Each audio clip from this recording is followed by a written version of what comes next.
Bạn cần một giải pháp vượt trội để tách lọc kim loại trong sản xuất và công nghiệp. Đừng bỏ qua thanh nam châm 32 bi 300mm với lực từ mạnh mẽ 10.000 go.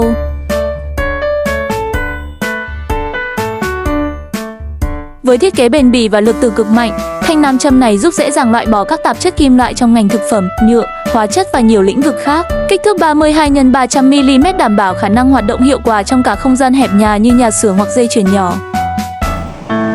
Thanh nam châm này sẽ được lên đến 10.000, 10 đến 11.000.